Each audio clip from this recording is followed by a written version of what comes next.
Hello, and welcome to Runkle of the Bailey. My name is Ian Runkle. I'm a Canadian criminal defense and firearms lawyer. Today I want to continue on with part 3 of the case of Richard Sr. Now, if you haven't watched parts 1 and 2, this one might not make a whole lot of sense, so I suggest starting there. That said, just as a really brief recap, Richard Sr. is a police officer. He was just recently found guilty of a number of corruption-related offenses. This is in relation to an undercover operation where Richard Sr.'s partner was an undercover operative, and he's going to be listed as UC1 throughout this video. He's also working with a confidential human source who is being described as Henry. That is another undercover police officer. He thinks, so Mr. Senior thinks that this is a member of an organized crime group. In fact, it's a police officer. His bosses are in on it. Everybody around him is in on it except him. Also, his cell phone has been rigged up as a bug, a listening device, as well as capturing all of his details. And his vehicles have all been, wiretapped. So everything around him is basically a big organized sting.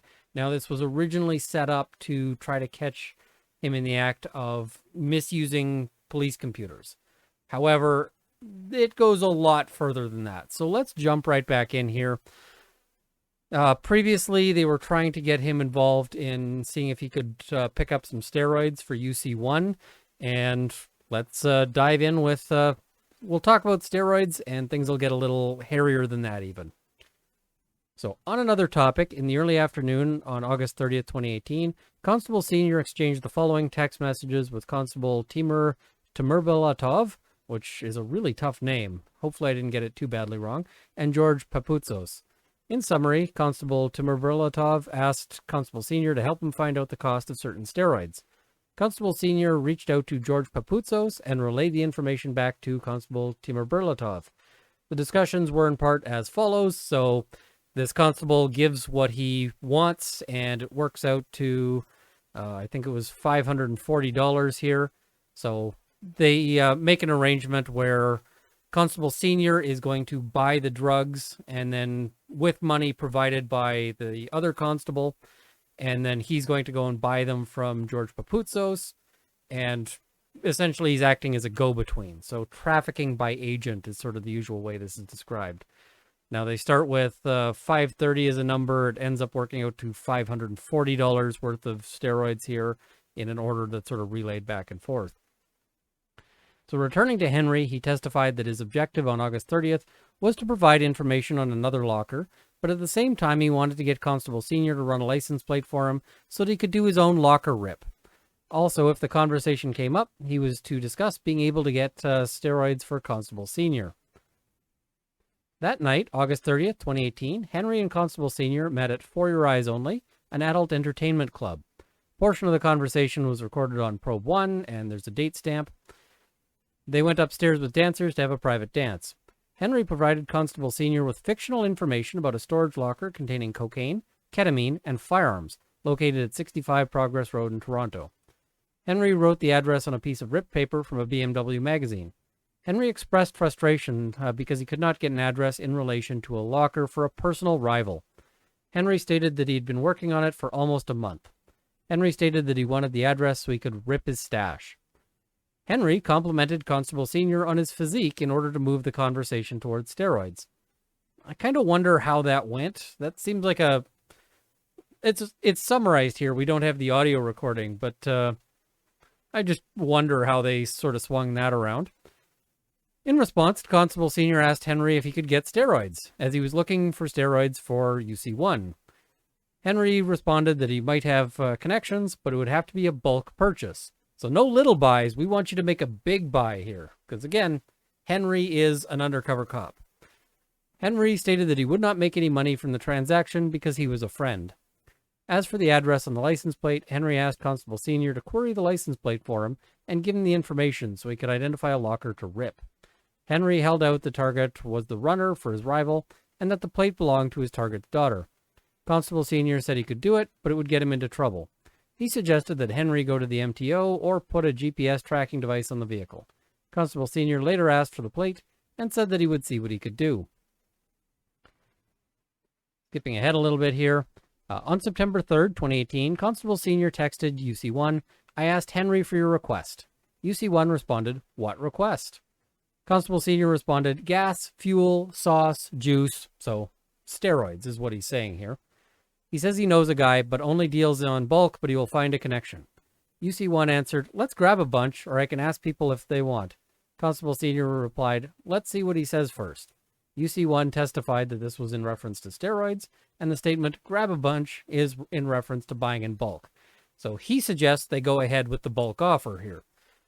The other thing, I think, is that the police kind of might be giving away more information than they mean to here, because when he says, "I can ask people if they want," he's probably referring to ask people around the station, other police officers. And neither UC1 nor Constable Senior seems to think that this was anything that would raise alarm, that they're, asking other officers, "Hey, do you want some steroids?"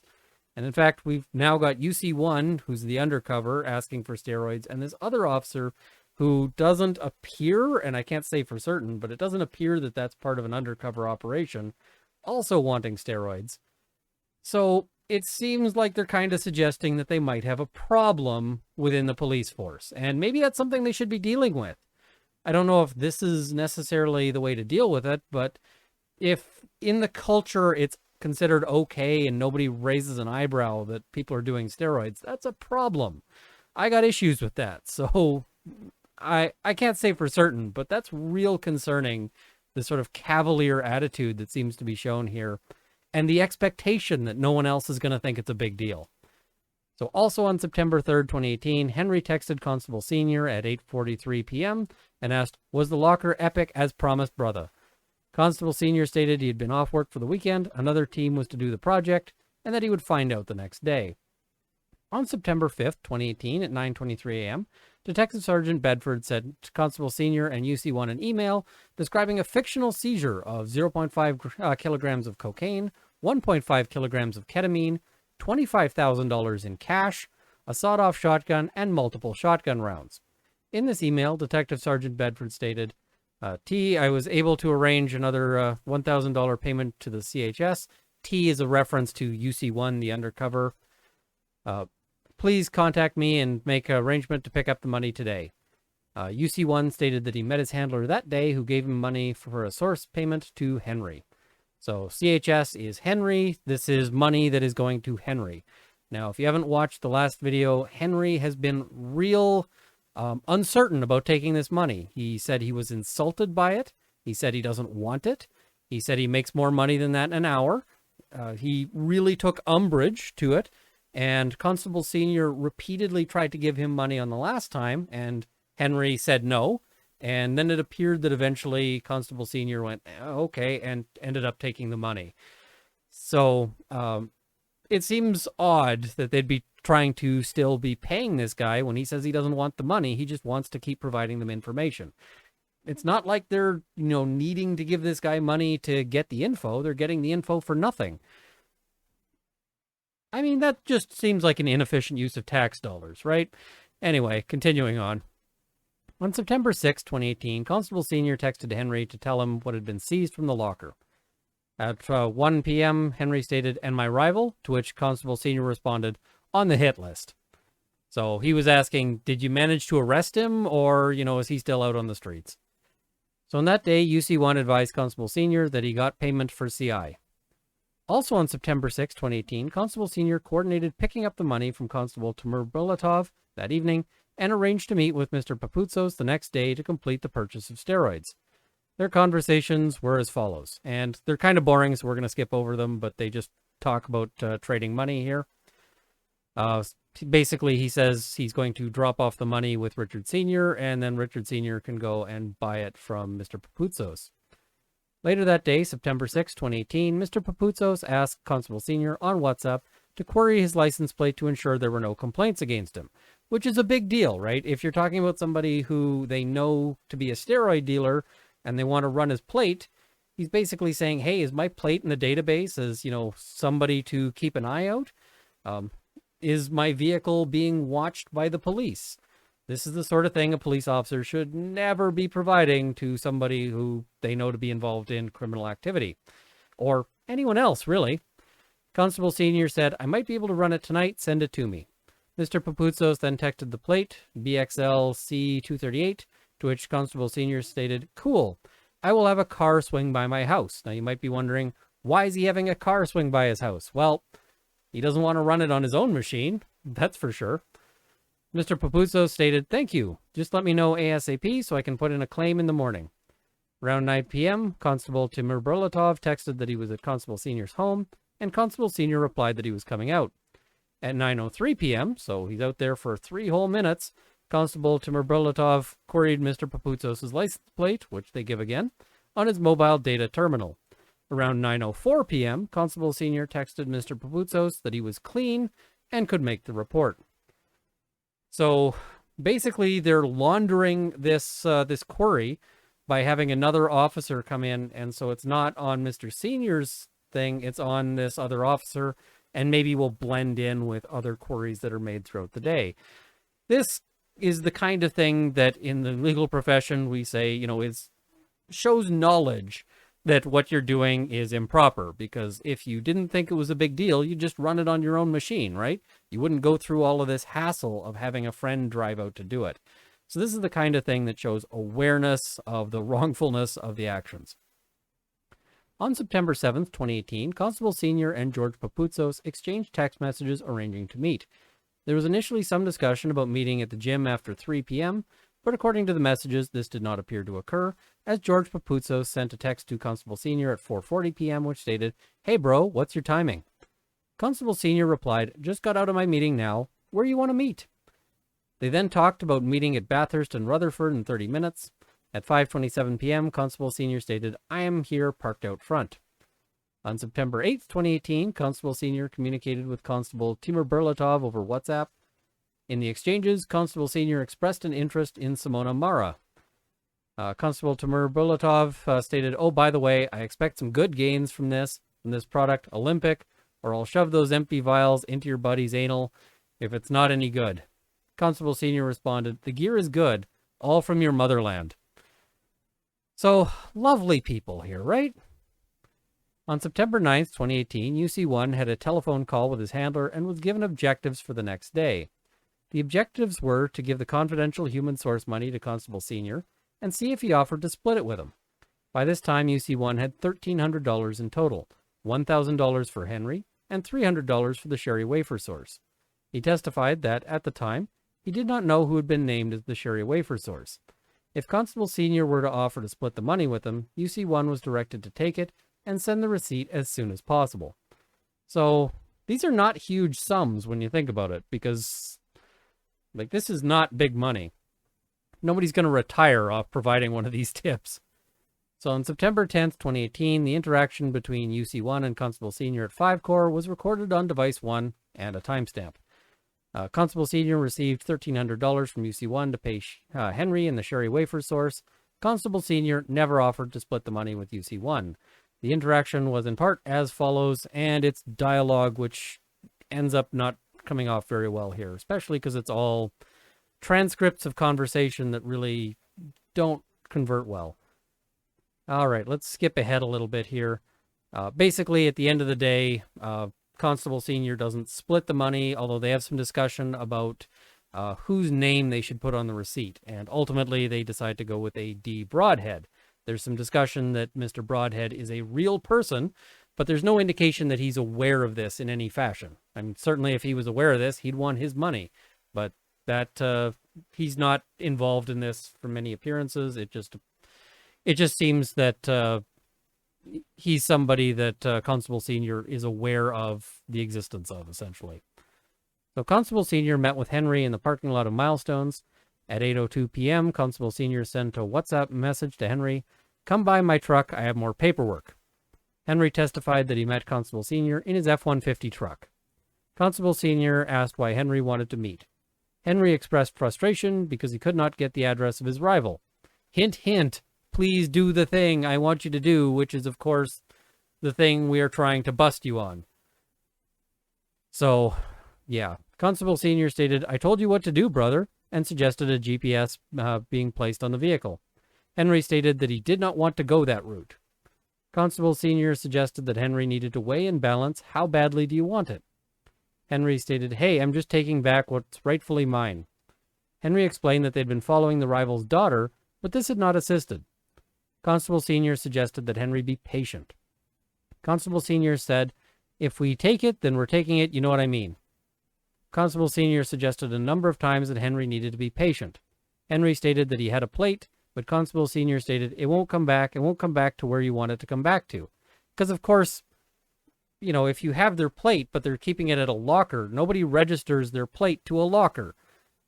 This is weird, right? This is kind of a weird ask. So, yeah. Constable Senior suggested, "If I run it, then it becomes our thing, and then you can't touch it." Henry then stated, "Well, if you don't run it, you can get someone else to run it. Like, it's not gonna, but for me." Gotta love recorded dialogue. Constable Senior stated that he could not because then it comes up on the sheet and then they go after it, right? So basically, Constable Senior is saying, "Hey, if I run this for you, then it has to be a police seizure. You can't go rip this place off after I run it because otherwise they will, track that down and I will get into a world of trouble." So he clearly knows this is something he should not be doing. But of course, he's not supposed to be meeting with Henry on his own at all. Protocol should be that there's 2 officers there. And the only reason there's not 2 officers there is that his partner, UC1, keeps specifically ditching him on these and because everything around him is this giant operation designed to try to get Constable Senior to make mistakes and to engage in activities he shouldn't be engaged in. So Henry specifically suggested UC1 running the plate. Constable Senior turned on the cab light. Constable Senior stated, "Give me the plate number and I can see what I can do." Henry said that all he needed was an address. Henry had the license plate information on a piece of paper, which Constable Senior copied on a white napkin and put in the cup holder in the center console. Henry also gave him the piece of paper on which he had the license plate written, which he also put in the cup holder. Henry said that he wanted the relationship to continue and that they would be graduating from lockers to warehouses. So promising bigger things. Remember, this is probably the best thing that's ever happened for Constable Senior's career. And so now that Henry's promising it's going to be even bigger, this is essentially a promise of reward for Constable Senior. Constable Senior said, right, let me see what I can do. Get somebody to do this off radar." Constable Senior said it would not be him or T, UC1, running it. Constable Senior said that he could not promise anything, but would try to get it facilitated sooner than later. Constable Senior stated, "I got a couple of resources. They can backdoor channel it for me." So that's interesting. Henry was then presented with the money receipt form, which he signed. A copy of the form was included in Agreed Statement of Facts number 2, page 86. There was money in the cup holder, brown bills. Henry never touched the money. Constable Senior never asked Henry to take the money. As Henry was exiting the vehicle, he saw Constable Senior grab the money with his right hand. He did not see where Constable Senior put the money. Henry agreed that he left the money behind on purpose. He had no idea what Constable Senior did with the money. He never saw the money again. He exited the vehicle. So Henry is deliberately leaving this money behind, but Constable Senior the first time was trying to press him to take the money. Take the money, take the money, and Henry refused. This time, it's less of a thing, right? It's easier for it to happen. You can see how the sort of lure goes on. They went into milestones. They ordered food and had general conversation. Henry referred to becoming the Dragon Head, which he explained was the head of the syndicate. They returned to the topic of the plate. Henry asked if he would be able to get the information tomorrow. Constable Senior said he could not say tomorrow, but that he would try his best in the next couple of days. Constable Senior stated, "I will try my best, but I gotta see who's working tomorrow." Constable Senior explained that he had to have a reason for running people. Henry explained that when he had the address, they would follow the individual to the locker and crack it open. Constable Senior brought up the topic of steroids for UC1 and wanted to know what quantity Henry could get it in. Henry said a minimum of 50 vials. They discussed price. Henry confirmed that his guy would not need to make money from this transaction, but he would do it as a favor for a friend. Constable Senior said that he had a friend named George who was a bouncer and wanted to know if Henry was interested in selling product to George. Henry said that he did not know George, but he would not turn down a business opportunity. Henry said he would meet George if Constable Senior trusted him. So now he's introducing his criminal contact to his other criminal contact who happens to be an undercover cop. I'm sure there was some discussion here, but all right, moving on here. Shortly after that, still on September 10th, 2018, Constable Senior attended the home of his friend, Fabian Wills. So I said you'd recognize this name. This was from a previous file I covered, but he shows up here. This guy later ended up getting a heck of a deal on some traffic tickets. Mr. Wills left his house and got into Constable Senior's Ford F-150. So he leaves his house and gets into the vehicle to have a private conversation, which means he goes to the bug. You got to feel like a real idiot after the fact on that sort of thing. Constable Senior and Mr. Wills had a conversation in which Constable Senior explained that he had a bunch of confidential sources, CIs and shit, and I need you to forge somebody's signature. Constable Senior handed Mr. Wills a CHS payment form and told him to print D. Broadhead and then place the signature. This conversation was captured on Probe 1, so on the recording equipment that's mounted in Constable Senior's Ford F-150. Just after parting ways with Mr. Wills, Constable Senior is intercepted dictating a message as follows. Yo, FYI, I found the second CHS side chick, so I'm going to give her the money for him, but it's $50 light, just an FYI, so it's $300, not $350. So that's, he's saying that he got a receipt for $350, but it's actually $300. Skipping ahead a little bit here. Later that night, September 10th, Henry texted Constable Senior to ask if George wanted a 9-pack or a box, 9 ounce or 1 kilogram. Constable Senior said he would get back to Henry. On September 11th, 2018, some text messages were exchanged between UC1 and Constable Senior. UC1 advised Constable Senior that he made a mistake on the amount. Constable Senior stated, okay, I will correct the paper. UC1 then said, can you please send the YRP 480s to Bedford? He's axing. And it's axing, as in, like, an axe. Oh well, typo or autocorrect, I don't know, but it's just kind of funny. Constable Senior agreed to do this when he was out of court. UC1 testified that he made a legitimate mistake on the receipt form in that he wrote $350 when he should have written $300. This was not part of any scenario. And you know what? I believe him on this one. Because if this was part of something that they were running on Constable Senior, you'd think they would have done it the other way around. They would have written $250 and then given him $300 to see if he's, if he's honest enough to say, whoa, there's actually more money here than the note says. Or if he just pockets the extra cash somehow.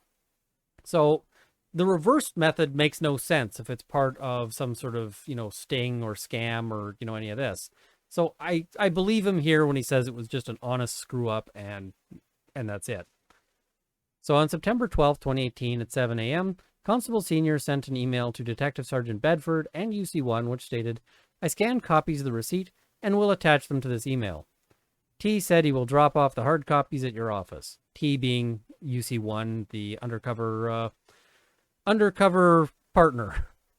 Thanks for all your updates. Very much appreciated. Attached was a completed form YRP 480C, confidential human source payment form for CHS 5599, dated September 2018. It was an acknowledgement of receipt of $1,000 and purported to be signed by Henry Wong and witnessed by Constable Senior and UC1.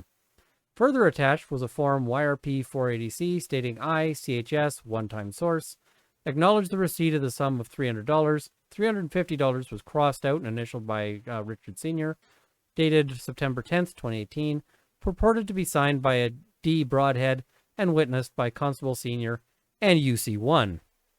So there's a lot going on that's wrong with that particular form. I'll also note that this is form YRP 480C. One of the things police hate about policing, when you talk to officers, is just how many forms and how much paperwork and all of that is involved. So the fact that they're getting up to form 480C kind of says something about what policing is often like. Now, there's reasons for that. Like, this form has a good reason to exist, right? A payment form so that they can track all of this.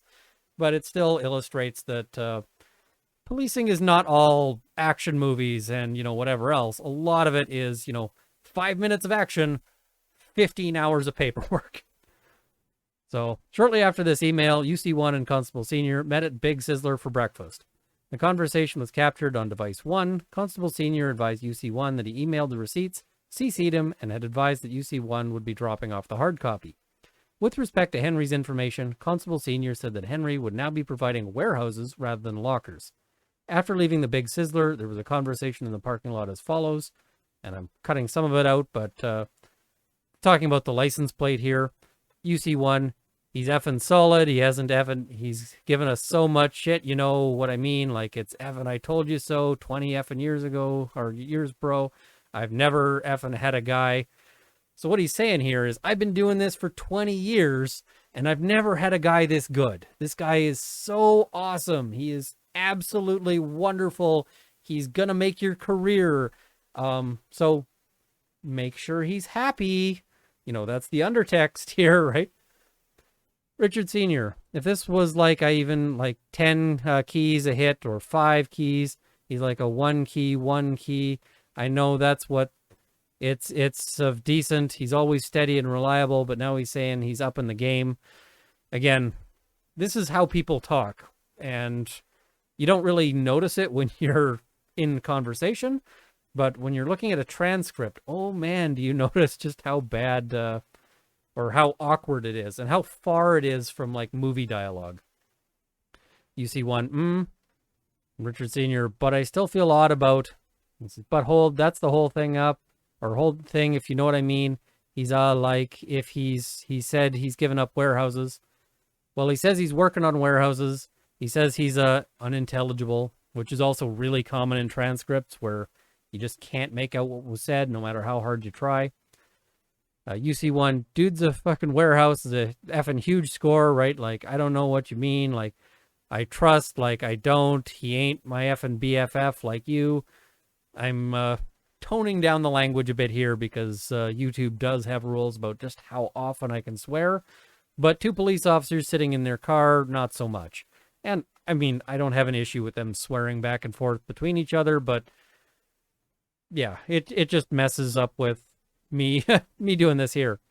So later, Richard Sr. says, she went apeshit, and then I effing left, packed, grabbed the bag, some shit, went to my mom's, dump it off, called up Holmes' boy's side piece. He was effing passed out, woke him up, she effing signed his name for him, and that was it. Give her the cash, and said give it to him when he wakes up, when he sobers up. Here, run this plate for me, run this plate for me. What is it? Just run this plate for me. What is it? Just run this plate for me. Why are you trying to set me up? How am I trying to set you up? Run this plate for me. What is it? Run this plate for me. On a tissue. Yeah, and no, these just... Listen, is this the Henry thing? Just run this plate for me. It's fine. Don't leave it with me, man. It's fine. Just run it for me. What is it? Can't you just run it for me? If he's effing solid, he's your effing CI. Laughs. What's your effing... Laughs. No, buddy. I'm telling you. No, I've been straight with you. Just run this plate for me. Just get out of my effing thing. Listen. Wait. Why are you being all sketch, bro? And he is being sketch here, right? He's just saying, just run this plate. He knows that running this plate is hot. So yeah, this is being sketchy here. And, you know, when he's asked, what is this? He's like, just do it. Yeah, I'm not being sketch just because I'm putting... He says, you need to know, listen, no, hear me out, man, hear me out. He laughs. He's effing no. You get promoted in 2 years after this. He laughs. Right. I don't have any aspirations for that. That means I have to go back to the road. Are you crazy? I mean, everybody wants to get promoted up. Everyone wants to have a cooler, you know, job here. And he's being told, like, listen, you're going to be shooting up the promotion track, which of course comes with more dollars. It comes with cooler things you can be doing, you know. So, yeah, I mean, police officers don't get to start out doing the really, you know, the sorts of things people make shows about. I mean, I guess we do have shows about beat cops, but I will tell you that the TV shows you watch about beat cops and even about, you know, other officers investigating more serious crimes, they really jazz up how interesting it is, because most of the time you are not running and, you know, chasing down fugitives. I mean, certainly it happens, But most of the time, you're writing people speeding tickets. You're, going up and showing up at a domestic dispute where both sides are yelling at each other and trying to sort that out. And a lot of the job is unpleasant. So people do want to move up to the more interesting parts of it. I don't know that I buy that he didn't have any, that this wasn't affecting him, because it certainly seems to have affected his behavior the way he goes. Here's the thing, bro. Like I told you when we were sitting down, 20 years, never had a guy effing given up that stuff. He's given up warehouses and shit. So again, been at this 20 years. I've never had a CI this good. You have lucked out. You cannot screw this up. Make sure you keep him happy, right? That's the subtext here, is make sure he's happy. All right, skipping ahead a little bit more. So conversation, this is between UC1 and Richard Sr. talking about Henry and the warehouse. So he says, but I want to know what this effing warehouse is all about. I want to know. No, you just do paperwork. See the paperwork there, paperwork. He laughs. Little paperworking ass, it's fine. But apparently he said warehouses. Where are these effing lockers? They're all over the city. I was just sitting there thinking, you know what I mean? There's a lot of cash coming out of those effing places. Hey, he's trying to put a little thought in Richard Sr.'s ear here, right? There's a lot of cash in those, right? There's a lot. A lot is what it is, brother. We're just the intel guys. We don't do the doors. We don't get hands-on. And he says, why not? So UC1 is going, why don't we? He says, so it is what it is.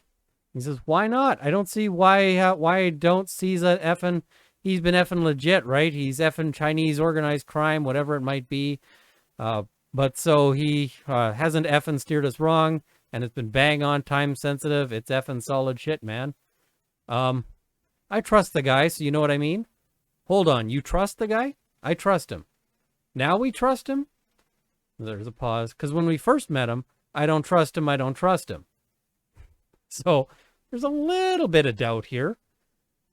I trust him for what he's doing. You know what I mean? But this is going to be effed up. I would trust him before I trust these effing rats.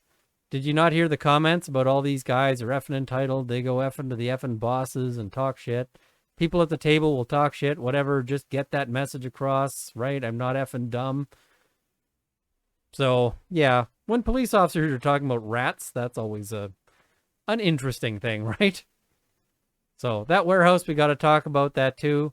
Brother, I'm not doing lock. He says, you're still missing it. You're still missing the heroin dude with the gun.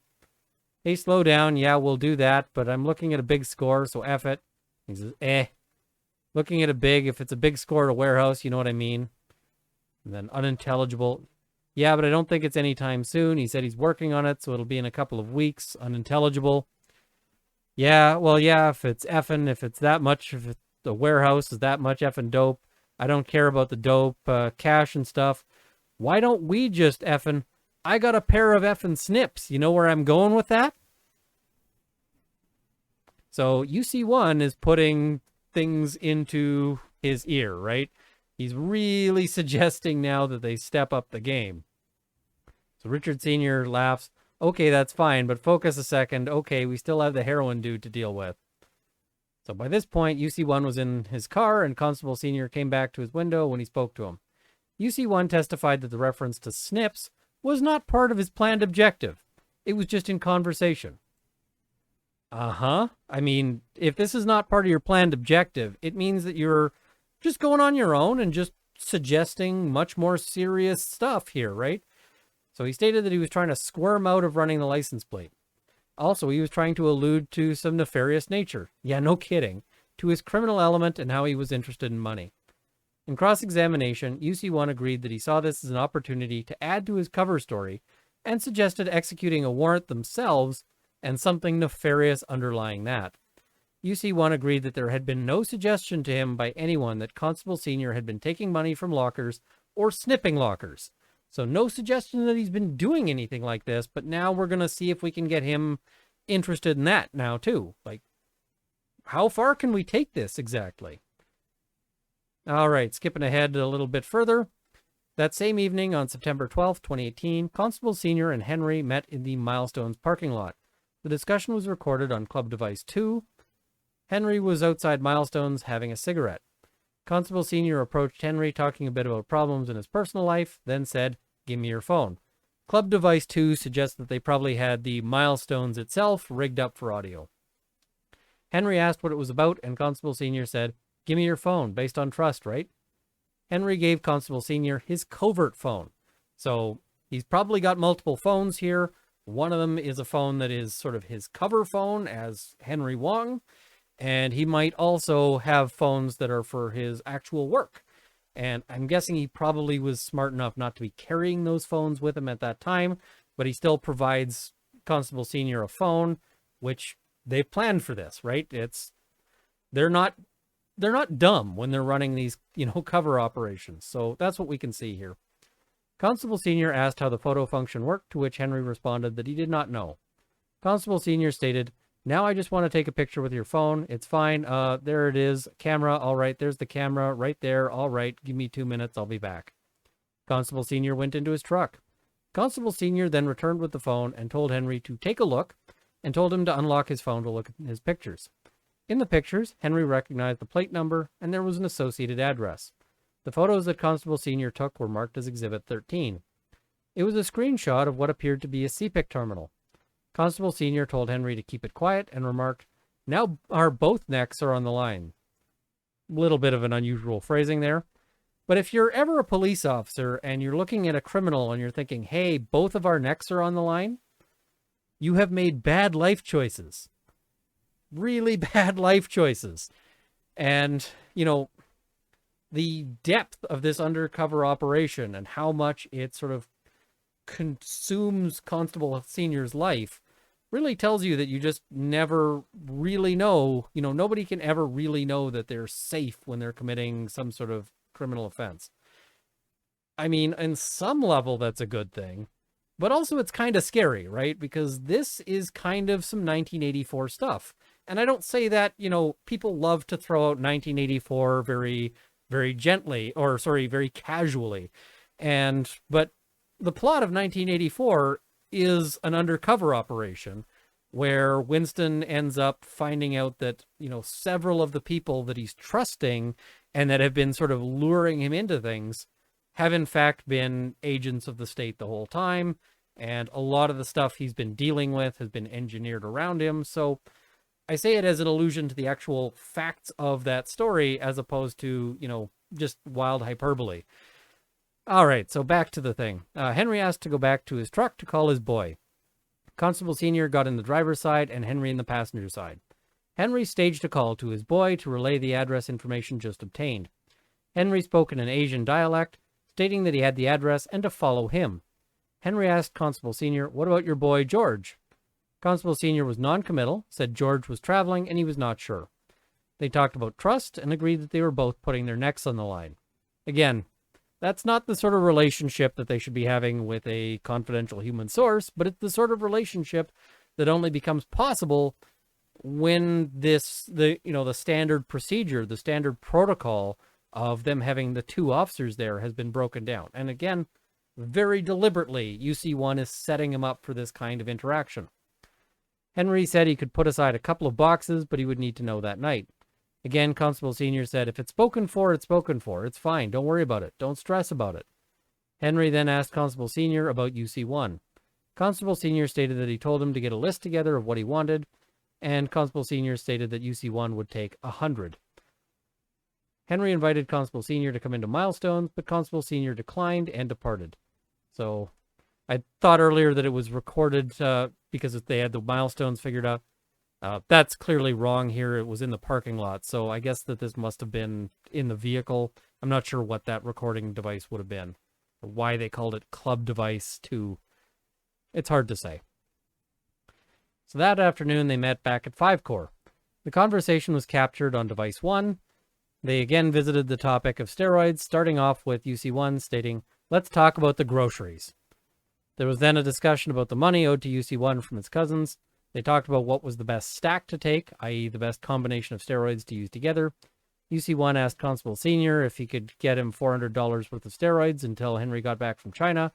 The following exchange took place. Now, This is them meeting at 5 Core. They're once again discussing steroids fairly casually, it seems, at the police station. I don't know how private this location was, but you still think somebody could walk in. So, I got some concerns about that. We'll leave it there.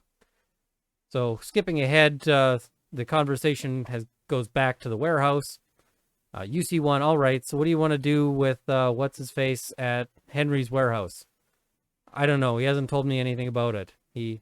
When it comes up, if it's effing drugs, guns, and cash, I don't know. What do you want to do?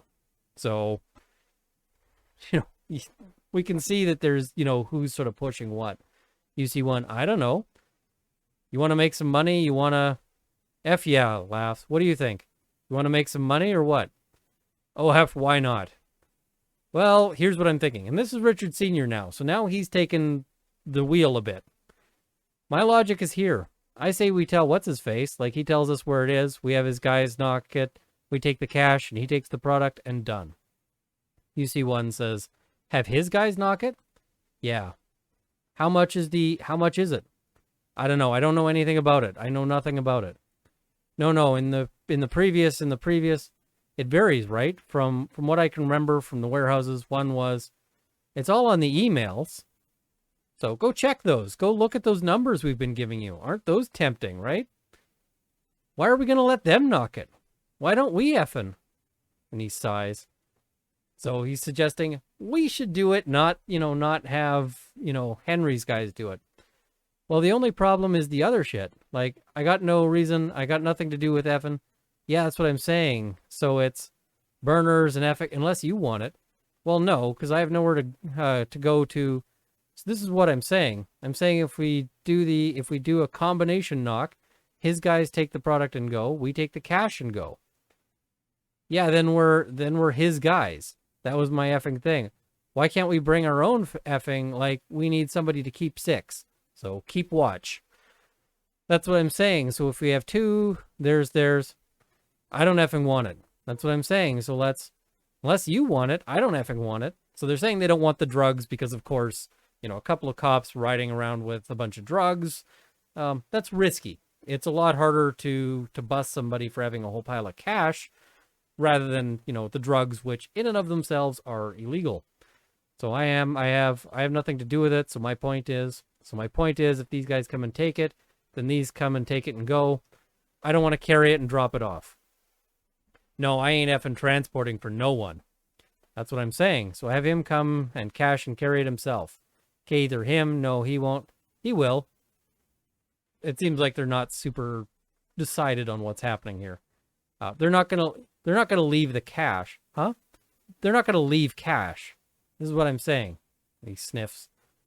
So you and me and Bob go. Bob takes, and then we'll take the cash. So basically, the proposal here is they're figuring Henry and them will do this together or one after the other. And Henry's guys will take the drugs and maybe guns. And these guys can have the cash because that's the safest for them. The discussion continued on how best to knock the warehouse. They talked about needing someone to keep 6 and the need to pay that person. They discussed the fact that if they left the drugs and guns, it would look strange and would point to police.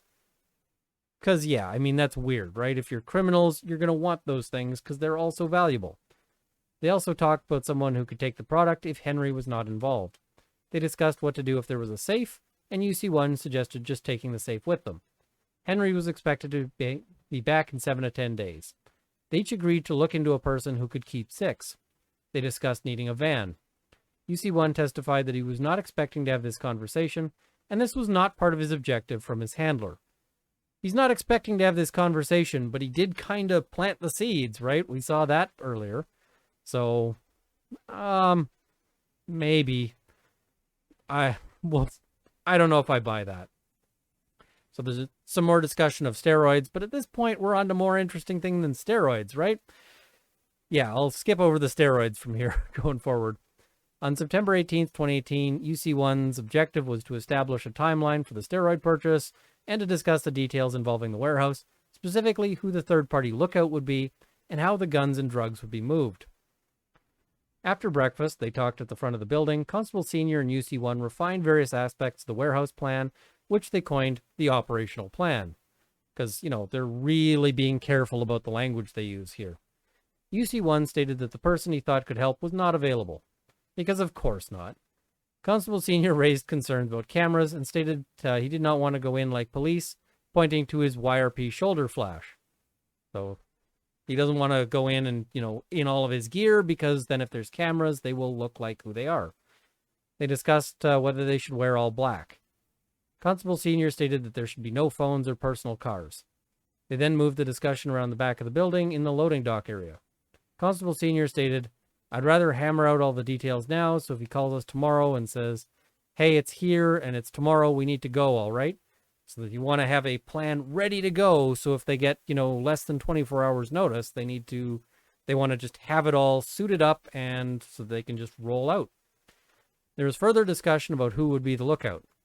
UC1 asked if he was considering Lips, to which Constable Senior said that Lips could not do it because of the concern he was being watched by police. However, Constable Senior did say that if we took him the product, he could move it for us. Constable Senior suggested the use of a rental van to be paid for with cash, not credit. UC1 suggested a rental from Home Depot. However, Constable Senior said they have GPS. Not something you want if you're using it to commit crimes, right? Lots of rentals have GPS, so rental cars, yeah. This is not the greatest plan. You'll see that these guys are not experts. They are, messing things up here. But they think they're doing a really good job. Constable Senior suggested doing surveillance on the warehouse to see if the place was being watched. Constable Senior asked if they should go in clean or heavy and pointed at his gun. Constable Senior even suggested carrying a baseball bat. UC1 suggested a bullshit warrant, but Constable Senior disagreed as it would need to be printed and leave a digital fingerprint. Constable Senior raised the idea that there might be security there and suggested that they have zip ties and rubber gloves. UC1 offered to take the product to his condo downtown. Constable Senior stated, "I don't know, there we go. Now we have tentatively the rough skeleton of what we need to do." They talked about the cost of cocaine and at what price and to whom they could offload it. They discussed getting someone to keep 6. They discussed bringing suitcases and duffel bags. They described this as version 1.0. So they got version control. That's wonderful. UC1 stated that he was going to get the cash, referring to the cash for steroids. They agreed to meet at the station. So, as a lawyer, I can't help people commit crimes. I could not draft up a plan like this for somebody, but I guess this is in a court document, so, yeah. I mean, I guess they got to go through the facts, but there's a lot of details here. On Wednesday, September 19th, 2018, and a lot of these details are all sorts of bad idea. Like, this is a plan that is doomed to fail, and I'm not really going to say the details on why it's doomed to fail, but it is just interesting to see all the details of why they were planning this, and how they were planning this. So on Wednesday, September 19th, 2018, the objective for UC1 was to discuss the warehouse plan to try to meet the third party that Constable Senior might bring into the plan, and also to discuss payments. As UC1 was walking into the station that day, Constable Senior was walking out. According to UC1, Constable Senior stated that he had UC1's stuff, whereupon they agreed to meet for breakfast. The two went to the Big Sizzler. Prior to going into the restaurant, UC1 got into Constable Senior's truck. He pulled out a Ziploc bag and handed it to UC1. UC1 took the bag and put it in his pocket. The bag was a clear Ziploc bag with George written on it in black Sharpie. I guess I lied about skipping over this steroid stuff, but this is kind of a key moment. So, the bag was a clear Ziploc bag with George written in black Sharpie. Inside were 3 liquid vials of steroids and a box of tablets. It was agreed in Agreed Statement of Facts number 5 that these items were provided by Constable Senior to UC1, who then turned them over to Detective Constable Aaron Lattiser, who turned them over to Detective Constable Roman Santos. No issue was taken with the accuracy of the Health Canada analyses as set out in the certificates attached to Agreed Statement of Facts. The products were determined to be controlled substances within the meaning of the Controlled Drugs and Substances Act as follows. They're steroids. That's the long and short of it. Inside the Big Sizzler, Constable Senior said that he talked to his guy, and the person indicated that he could move small amounts, but if it was bigger, he would have to go up the chain. According to Constable Senior, the price established between him and his contact was $32,000 per kilogram, even though Constable Senior stated that the product was selling at $40,000 or $50,000 per kilogram. I guess they can't get full price because, anyway, Constable Senior advised that he committed to $32,000 for this batch, and we can always go up later. So he's already making future plans, right? Constable Senior stated that if there was a lot, they could piece it out. UC1 expressed concern that they would be holding on to it too long. Constable Senior confirmed that his contact knew he was a police officer, but did not know who else was involved. They continued their discussion about their operational plan, refining the details in relation to the topics discussed earlier, such as silly string for the cameras, shopping for clothes and shoes, an escape plan in case things are too squirrely, and the need to bring duffel and gym bags. Constable Senior asked, "Are we going in hot?" To which UC1 stated, "Depends on the situation." Constable Senior stated, "Yeah, we need to build the plan now because, Steph, if it comes like today, it's time sensitive. We need to effing pitter-patter." Pitter-patter seems like interesting language on this, but okay. UC1 revisited the topic of surveillance, on which Constable Senior agreed. UC1 asked if his guy could be there to take the drugs. Constable Senior said that he did not want his guy there in case it went wrong. Less people, less liability. There was a discussion of whether the guy who takes the drugs would be the same as the guy to keep 6. UC1 stated, "If there's steel in there, I don't care. He can take that. I don't want it. I don't want nothing to do with those," in reference to the possibility of guns in the warehouse. UC1 told Constable Senior that he could have access to two-way radios. UC1 suggested teaching Constable Senior's guy to do surveillance in order to meet him. They talked about scanner apps, wearing sweaters to hide ink, and gloves on top of rubber gloves in case the rubber gloves rip. Constable Senior suggested that if they go in heavy, they need to wash every bullet to be free from fingerprints. They talked about what to do if there were guns inside, take them and dump them somewhere, and then call the snitch line. I guess they're not just going to dump them where, people can find them. They're going to, make sure they get found. I guess that's a saving grace here. Yeah, that'll go well on sentencing if it goes to sentencing, which is a big maybe. We'll get to that later.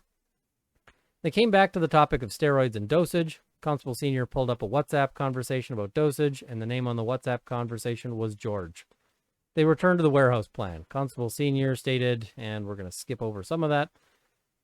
After leaving the restaurant, they came out to the parking lot, and they continued that conversation. They talked about things going wrong at the warehouse, and that they would try not to engage. UC1 raised the idea of wearing the inside carrier, bulletproof vest. They had a discussion about collecting from UC1's cousins on the debt. UC1 referred to this plan as version 2.0, so again, they got versioning. Yay!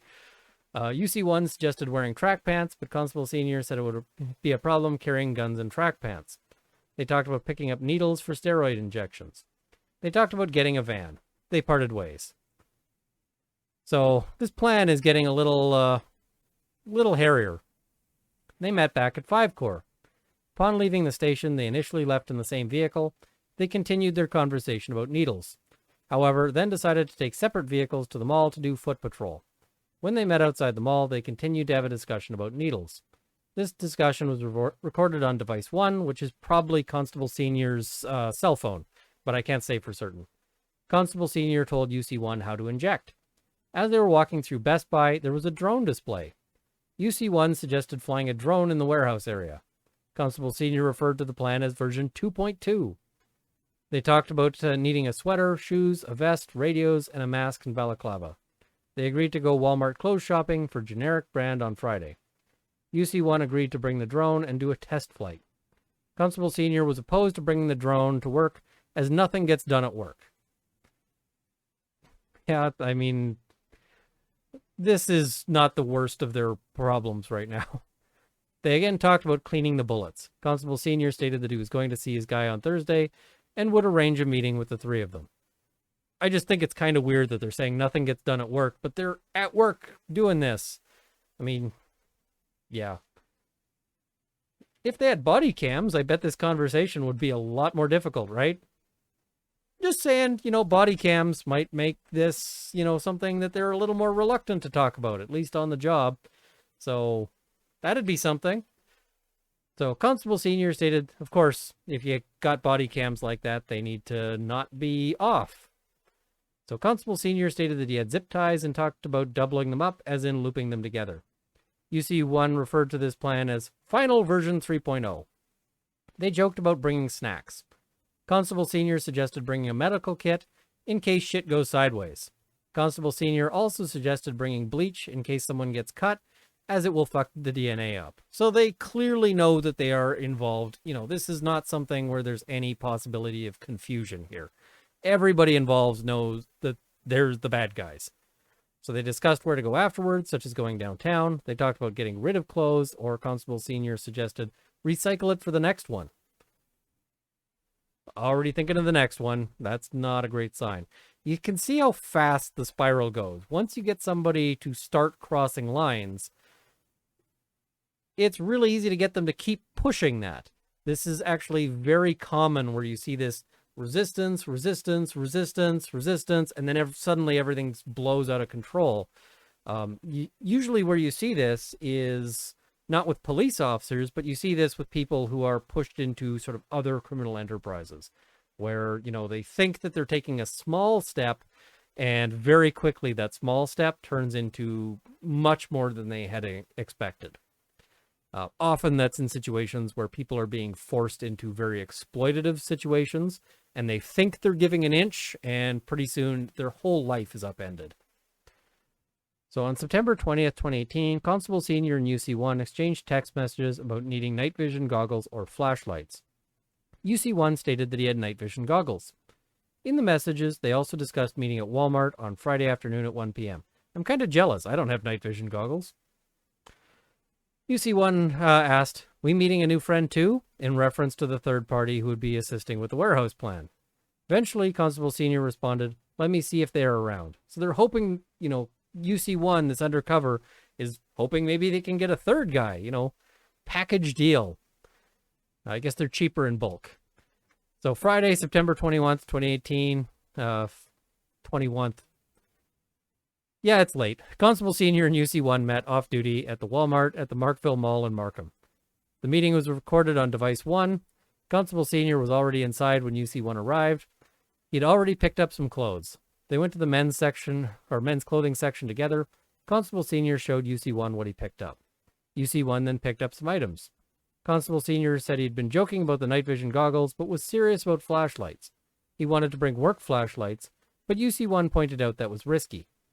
Constable Senior explained that the third party would not be joining them at Walmart, and that he might have to go with option B guy, Mr. Vigliotti, Lips. UC1 suggested that they keep everything in a bag until the day of. Constable Senior did not want to purchase zip ties in combination with the other items. UC1 stated that he had cutters. They purchased hooded sweatshirts, silly string, cargo pants, 2 flashlights, water, and a plush mask. UC1 paid for the items with cash. UC1 agreed that there was a lot of laughter and joking around at Walmart. However, he believed that Constable Senior was serious about robbing the warehouse. I mean, kind of. Yeah, it kind of seems like that. I mean, it's hard to say for certain. After leaving Walmart, they walked back to Constable Senior's truck and put the items in the back seat. Constable Senior then drove UC1 to his car.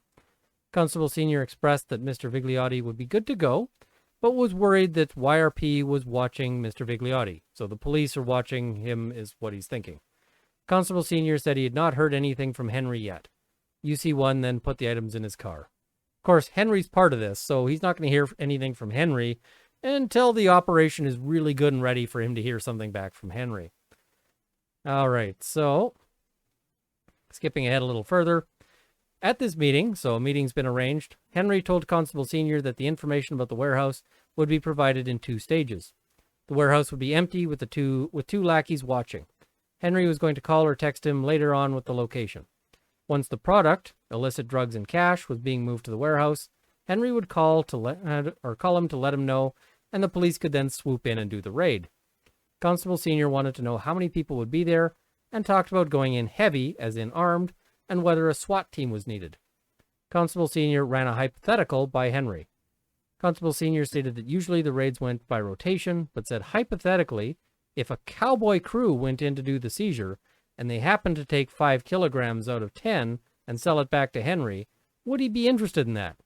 So he's floating the notion of, let's say, some corruption happens, would you want the drugs? Henry said that he did not know and would have to think about it, but he would not turn down business. Henry asked what Constable Senior's involvement would be if the cowboy crew took part of the seizure and sold it back to him, to which Constable Senior responded that he would act as a middleman and facilitate the drug transaction.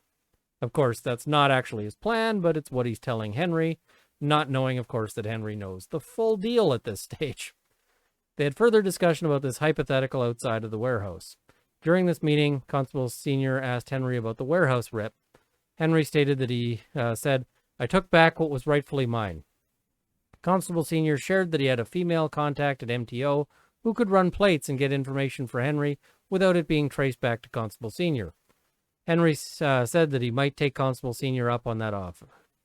So, not sure who that female contact is. I have some guesses, but I don't know well enough to say for sure. 2 people would be watching the warehouse for 3 or 4 days prior. On the day of the actual transaction, Henry did not know how many people would be there, but he was going to find out. Constable Senior stated that there will be 2 guys out front that need to be dealt with and tied down, plus people inside. Constable Senior stated, "That's a lot of people to cover for 2 guys. This is my point. This is an uphill battle. We can't go there with pea shooters, dude." Constable Senior stated, if he, Henry, says 5, assume 7 or 8. They agreed that this was a huge problem. Constable Senior said that they would have to go in heavy. Constable Senior said that Henry advised there would be about $100,000 in cash and a lot of bricks.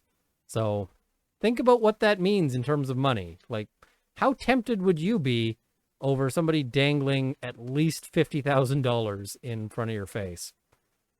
Constable Senior stated that he put a proposal to Henry regarding the team that would go in, and that sometimes things go missing, and asked Henry if he was interested in picking up the slack.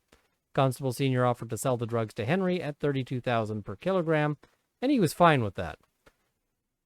You know, this is kind of the adult version of what would you do for a Klondike bar here, right?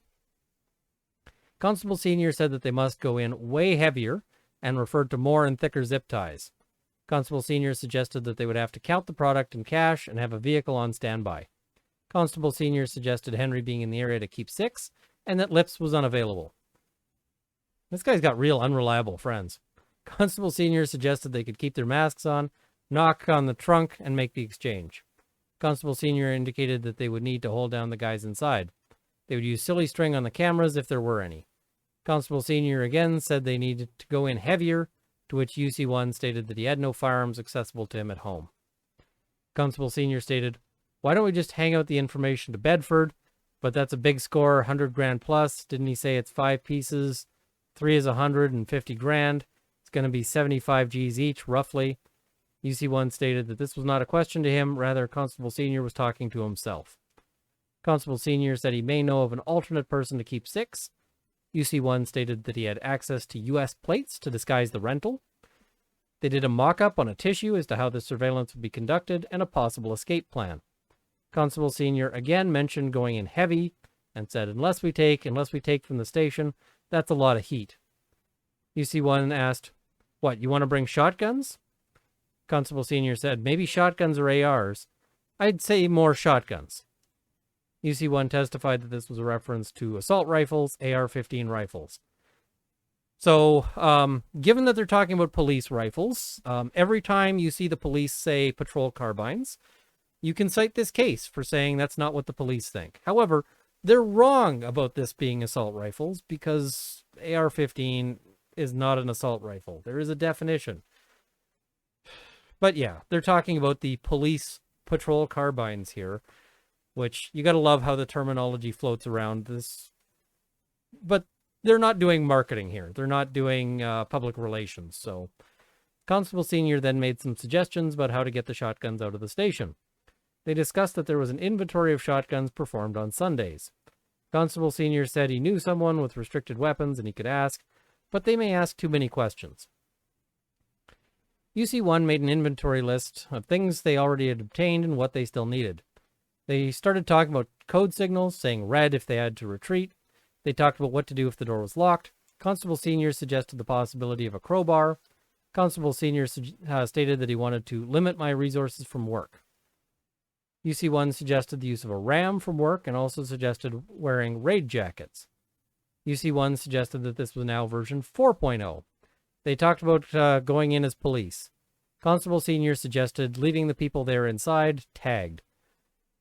So this is kind of gets to why your average person doesn't commit crimes. You know, the average person with a stable job and a stable life, you know, they start looking at a plan like this and they go, man, there's all these problems. And any one of these problems, any one of these little things goes wrong, and we could spend, you know, a long time in jail. You'd be looking at some serious jail time from, you know, a plan like this. So the average person who, you know, lives a relatively conventional life, has a day job, you know, it might be fun to think about this kind of thing, but people start thinking, oh, well, look at all the ways this could go wrong. And, you know, once it does, that wrecks your life or possibly ends it. Because if you're thinking, you know, you're 2 guys going up against potentially 8 guys, the math on that is not hard, right? That is, you probably just end up shot. This was a stupid plan. This was not a good plan. Yeah, this is why most people don't commit crimes, because most people can identify that this is full of holes. And I'm not going to say how you'd fix those holes, because, yeah, but they can see that this is not a good plan. They keep having to come up with new versions. It's because there really isn't a good way to do a plan like this. There's always going to be, you know, places where it goes wrong. The risk just isn't worth it. So we basically got to get 2 shotties and a ram from work. Yep. And jackets, the jackets we have, this is fine. K jackets we have, yeah. But the shotties, we'll get them on the day of, I think, because I have a car, so we'll figure something out. Even if the day before, if we have any inclination when it's going to happen, we'll take our car. I don't even know how to take the effing thing out of these things. There's a code, everybody knows. I don't even remember how. So we'll take that, put them somewhere, store them somewhere. Well, this is what I'm saying. So what we need to do is we need to start putting them in from now, get me? So it's weird that we're just all of a sudden now randomly taking 2 shotguns. Yeah. If we put them in from now, leave them in our cars, they can effing check them whenever. Yeah. They're there. Okay. We'll pull them when we need them for the day of and then put them back. Skipping ahead a little bit more here, there's some further discussion, but it's less interesting than the stuff going on right now. So on the morning of Tuesday, September 25th, 2018, UC1 and Constable Senior exchanged text messages starting at around 7 a.m. Around 8:30 a.m., Constable Senior picked up UC1 as he indicated there were no cars available. The conversation between them was captured on, and this is the Tahoe. Constable Senior raised a concern about getting the door kicker out of the office without being noticed on camera. Door kicker being the battering ram. UC1 said that he brought the duffel bag with the equipment, but there was still the need for the third person and that he wanted to train him. At 10:50 a.m., there was a text message conversation in which UC1 stated to Constable Senior, "Regardless, were you able to get a date for our outing?" UC1 stated that he was speaking in code, the date referencing the third person, and the outing referencing the warehouse plan. Constable Senior responded, "No date yet." So now they're starting to speak in code. You know, this is not super clever code. This is such a bad plan. They're so bad at this. All right. UC1 stated, "We have everything we need," to which Constable Senior responded, "Almost." They then discussed not having the address and a driver. UC1 asked, "When is Henry supposed to have the information?" To which Constable Senior responded, "I don't know. He said when he gets it, he gets it. The more time he takes, the better for us to plan." UC1 stated that his trunk was ready to go, but Constable Senior said they still needed to run through the scenario and hammer out the small details. UC1 then referred to this as version 5.0. They talked about some of the logistics. They changed the code word to signal retreat from red to banana. So they've changed their safe word. These guys have a safe word. It's lovely. And I want you to remember safe word as we get on, because this is going to get even more interesting. So definitely be thinking safe word. So Constable Senior was concerned the word red was associated with police. Other communities too like to use that word. UC1 asked what they should do when they get to the location, to which Constable Senior suggested that they case the place out. They discussed that they needed, or that they still needed zip ties. Constable Senior also stated that they still needed shotguns. The following exchange took place. And skipping over this, they talked about what $100,000 would look like. Constable Senior raised the possibility that there would be 5 or 10 bricks or even more. They discussed that the plan was for the product to go to Henry and that Henry would have to be there. Constable Senior stated, I already had that conversation with Henry. I said you need to be there to do pickup. If you want to do this deal, you have to be there to pick up. You need to make the time. I said you owe me. You can make the time. Again, they discussed signing out the shotguns. Constable Senior said that when they get the location, they need to take the shotguns. They continued to talk about whether they needed the third person, and jokingly referred to themselves as Butch Cassidy and the Sundance Kid, Cagney and Lacey, SpongeBob SquarePants and Patrick, Mr. Black and Mr. Brown, and Mr. Topaz and Mr. Pink. They then discussed the fact that they may seriously need code names, at which point they came up with Ren and Stimpy, which I think are good code names. You landed maybe about where I think the skill level is here. So UC1 expressed the hope that the third guy would come through. They then get back in the vehicle. UC1 confirmed that they were splitting the profits 50-50. Constable Senior stated that he did not like thinking about numbers. If it's there, it's there. He doesn't want to count his chickens before they hatch. He's not going to go buy a boat until he's got all this lined up. Constable Senior stated that he was going to call Henry and set up a meeting for that week. UC1 said Constable Senior was taking credit for all this, like, oh, I am planning it, but he was the one with the tickle trunk. Constable Senior laughed and jokingly replied, listen, you are just the supply guy.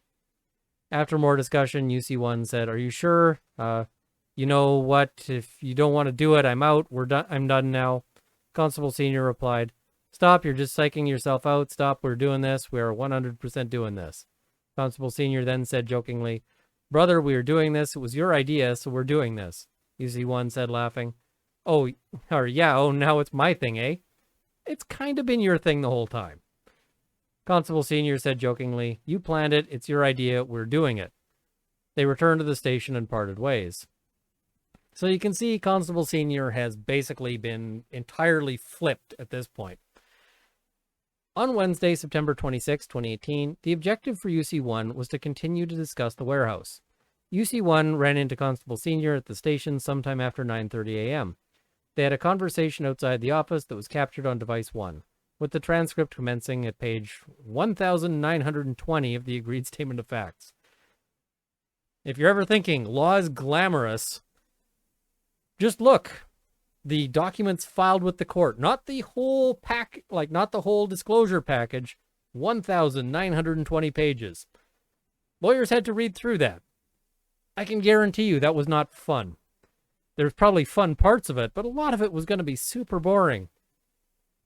Constable Senior told UC1 that they needed to go get some duct tape to use on the occupants of the warehouse. Constable Senior said he would get the duct tape and the zip ties at Home Depot. I'm sure Home Depot really loves appearing in this file. Constable Senior told UC1 that they should pre-cut strips of duct tape and peel them off as needed to put on people's mouth. Constable Senior said that he was thinking about all the ways that shit could go wrong. This is a good thought. Have this thought. Have that thought and then change your mind. So UC1 stated, so you're effing nervous. You don't want to do it. To which Constable Senior stated, no, it's not that. If you think about all the worst case scenarios, then you're prepared for it. So that you don't F it up if worst case scenarios happen. Hopefully some of that worst case scenario planning was like things to do in jail, because Constable Senior is now at real risk of doing some real serious jail time on this. Constable Senior said, this shit is going to happen. They also discussed injecting steroids, because of course they did. Throughout the afternoon, Constable Senior and UC1 exchanged text messages about Constable Senior picking up toys for the threesome and ball gags and being tied up. UC1 testified that this was coded language for duct tape and zip ties, and the threesome was in reference to the warehouse plan. So, remember I was saying safe word? Well, they're well into that territory now. But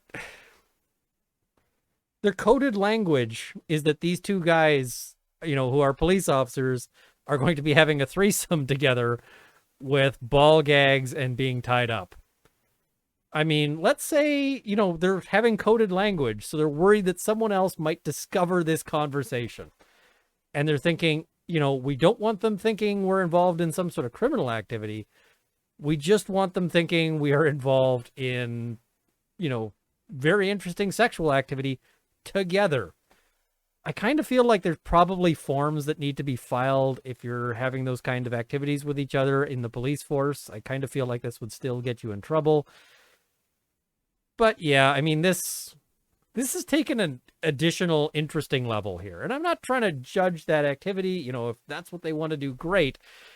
I'm just thinking that as a coded, as coded language, you maybe don't want stuff that's going to get people wanting to know more or wondering what's up or saying, hey, you guys have to document your relationship together.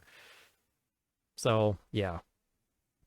On September 27th, 2018, Constable Senior and UC1 exchanged further coded text messages about the threesome.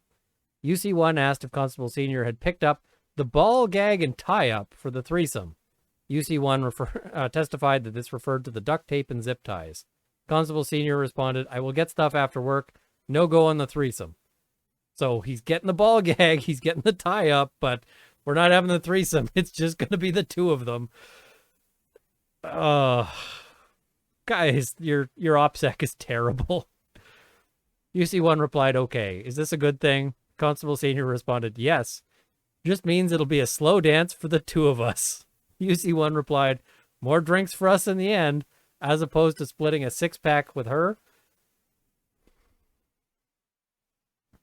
I mean, first of all, your coded language is super not coded. Anybody can tell what you're talking, if they suspect you, this is not going to be hard to piece out.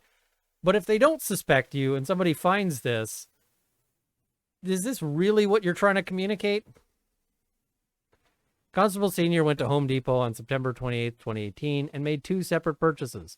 The first, paid with a debit card, was for general household items. The second, paid with cash, was for 2 rolls of 3M black duct tape and 2 packages of 14-inch long zip ties. This was captured on video surveillance. In addition, Home Depot receipts accurately document the items purchased, the price, and manner of payment by Constable Senior. At 11:31, September 28, 2018, Constable Senior texted UC1, Home Depot shopping completed. There was no response from UC1. At 5:30, approximately, Constable Senior stated, I got your groceries. UC1 responded, nice, I'll grab them. According to UC1, he understood that groceries was in reference to the duct tape and zip ties purchased. Skipping ahead a little bit more, Constable Senior went into his truck and provided UC1 with a bag from Home Depot containing duct tape, zip ties, and syringes. UC1 put the bag in his car. Constable Senior stated that Henry was asking for another DL run and claimed that he told Henry that he was not doing that, but suggested that UC1 could do it if he wished. UC1 stated, yeah, send it to me. They then talked about charging Henry $1,000 for doing this, especially since he was getting such a good deal on the product. UC1 then confirmed that they were going to go into the warehouse as police, to which Constable Senior confirmed that they were. They discussed bulletproof vests, internal and external. Back inside the station, Constable Senior grabbed a handful of gloves and handed them to UC1. They put them in property bags to differentiate sizes. UC1 grabbed his tactical vest from the locker and showed Constable Senior. Constable Senior also went to his locker and grabbed his raid jacket and duffel bag with internal vest inside. They agreed to wear internal vests. They had another discussion about having that thing run, and UC1 read out a plate. UC1 left the station with the duffel that contained rubber gloves and Constable Senior's police vest. Note that while the two were together, Constable Senior forwarded a text to UC1 at 1:25 p.m., which appeared to be a text message conversation, and referred him to the middle of the text. UC1 testified that the screenshot was a text conversation between Constable Senior and Henry, which included the license plate he wanted run. So, skipping ahead a little further here, at approximately 4:39 p.m. on October 4th, 2018, UC1 and Constable Senior met at Shoppers Drug Mart in Markham at 9th Line and Highway 7. They returned to 84 Colville Road and made further observations of the warehouse. On the way, they had discussion that was captured on device 1. UC1 asked whether there was any word from Henry, to which Constable Senior said no. UC1 asked if Constable Senior had sent H that stuff, to which Constable Senior responded that he was not giving him the information, until they were face to face. UC1 stated that he ran the plate from the van, and that was at the warehouse on their last trip. They had further discussion about getting into the warehouse and the possibility of cameras. Constable Senior talked about going in, identifying as police, get everyone on the ground, zip tie and duct tape the occupants, and leave them on the ground. UC1 referred to his cousins assisting with the rental van, and he said they wanted a rack for doing it, which he understood to be $1,000. Constable Senior raised the concern about one of the occupants, a relating person, talking on a wire, saying they got hit by cops. So, that's not the wire you need to worry about. Constable Senior talked about it next time. UC1 then questioned why they were going in as police. Constable Senior talked about using a baseball bat on the occupants. Constable Senior stated that Nico had already put a shotgun in the Tahoe and had not put it back in the station. Constable Senior stated that he thought Jin's car had a shotgun too. UC1 confirmed that Henry would take the product, and Constable Senior said that was why he wanted to sit down with him, to make sure he was on board. Again, they discussed the sequence of events from prying the door to zip-tying the occupants to leaving. They talked about putting U.S. plates on the van, and UC1 suggested he would put magnets on the plates. They arrived at the warehouse and looked around. They then left and drove back to Markham. On the way, Constable Senior again repeated that he had never performed a breach, in other words, had never executed a warrant. Constable Senior expressed confidence that Henry would take the product. They agreed to meet at LA Fitness at Woodbine and Highway 7, where Constable Senior would drop off his truck and get in the van. Constable Senior recapped the overall plan. They continued to discuss details as they traveled. Constable Senior stated, "Spot will be ready to go Tuesday or Wednesday at the latest, brother." UC1 stated that Constable Senior was reading a text message at that time. Constable Senior also read the response that he sent back to Henry. So they're getting real ready here, right? And they're still changing their mind on what the plan should be because, yeah. So UC1 arrived at work in the morning. Through text message, the two arranged to meet for breakfast at the Big Sizzler.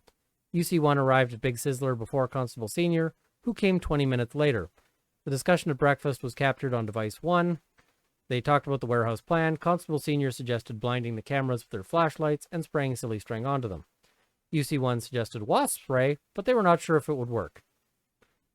I'm not doing a video on whether wasp spray works on cameras. I already did a video with wasp spray, so we can skip that over.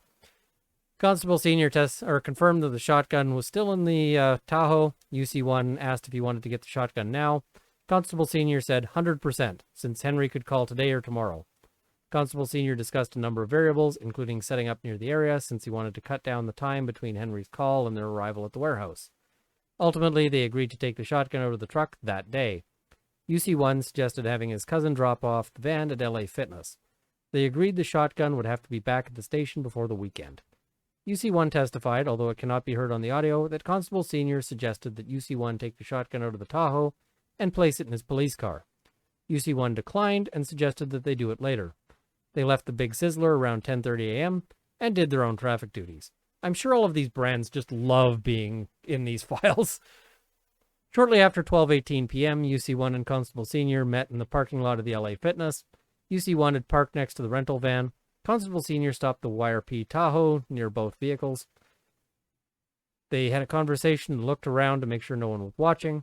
Constable Senior then unlocked the shotgun from the truck using the keypad mechanism, held it discreetly, and placed it in the open trunk of the rental van. UC1 covered it with a blanket and locked the van. They left the parking lot at around 12:45 p.m. The conversation was recorded on device 1. So they've now stolen a police shotgun. The offenses here are getting more and more interesting, right? So in the surveillance video, Undercover van, some of this action was captured. So I'm guessing that they probably wired up this van for sound too. At 24:31 of runtime, the back of the van opened. The back of the Toyota van was visible, and to the left was the YRP Tahoe that was driven there by Constable Senior. At 26:51 of runtime, Constable Senior was seen placing the shotgun into the rental van. At 26:58 of runtime, UC1 is seen covering up the shotgun. At 27:07 of runtime, the van door was closed.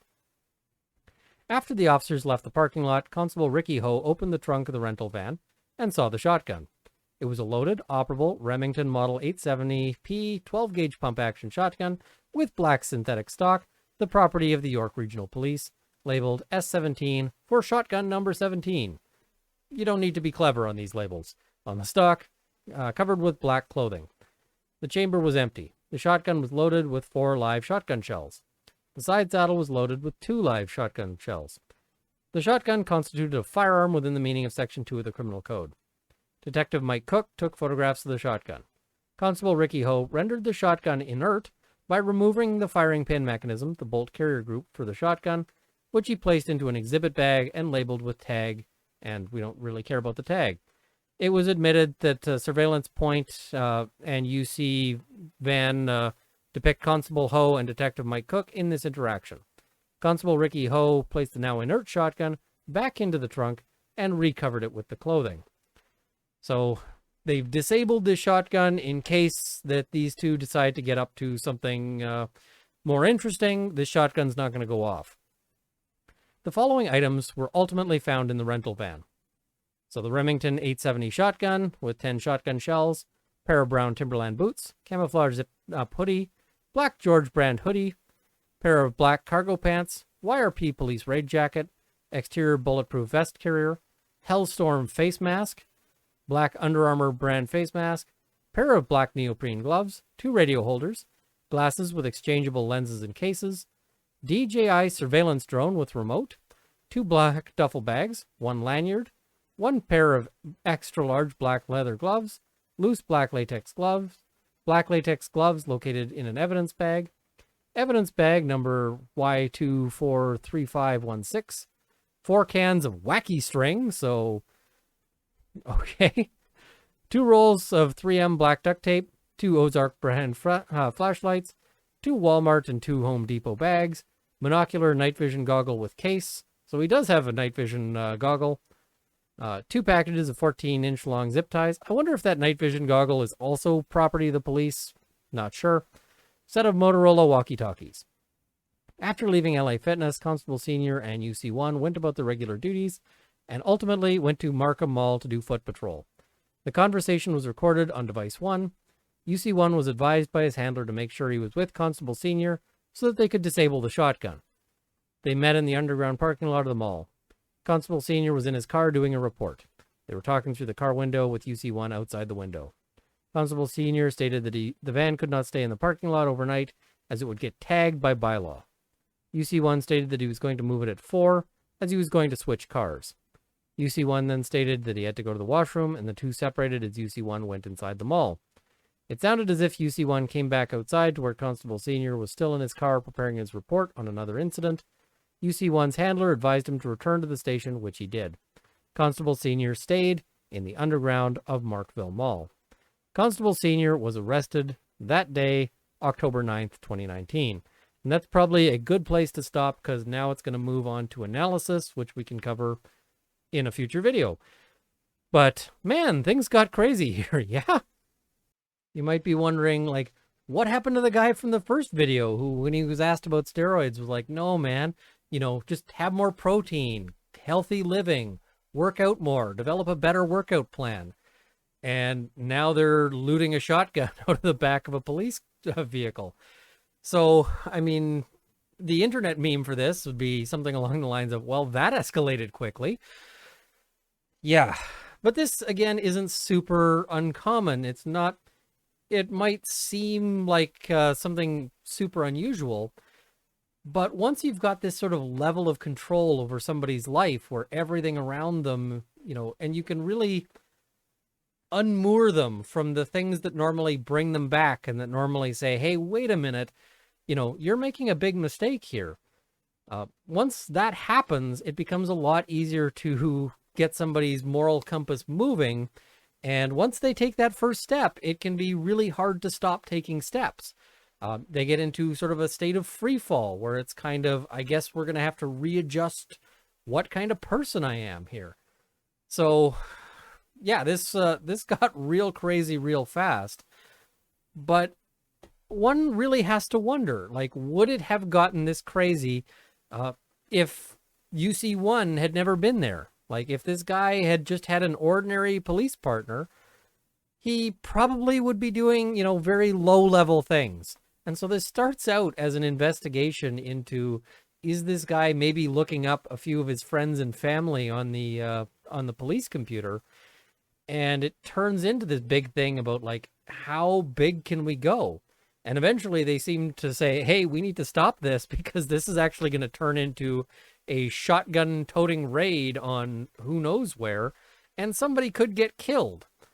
I feel like, maybe it's time to stop your undercover investigation into misuse of computer databases a little before somebody could get killed, but I guess they wanted to see how big this fish could get, is kind of the feeling I get out of this.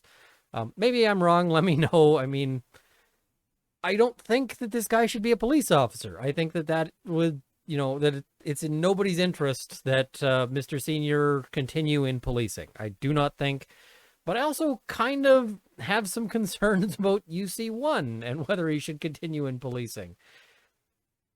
I kind of feel like this is the sort of thing that if you did it on a random member of the public, you might be able to get them in that same situation.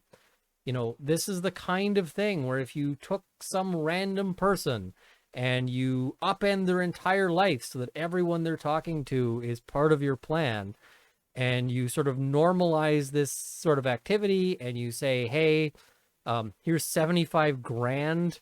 All you got to do is this one thing that everyone around you seems to be saying is a good idea. How many people would take that? I kind of feel like a lot.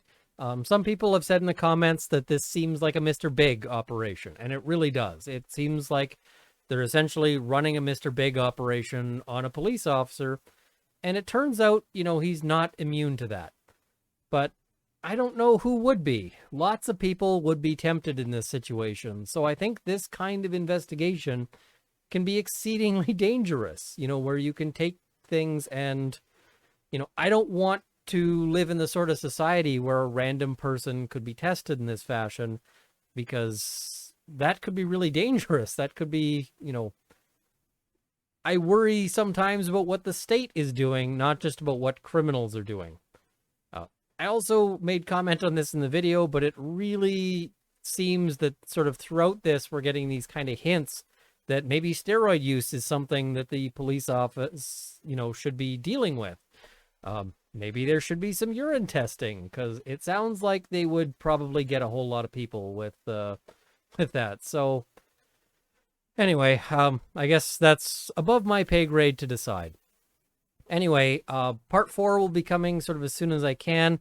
I will probably interject with some commentary on Bill C-10, because lots of people have, commented on this, and this is kind of hitting me where I live. So I will probably want to do some commentary on Bill C-10 next, but I will get to part 4 of this, because this is wild. This is gonna keep being wild.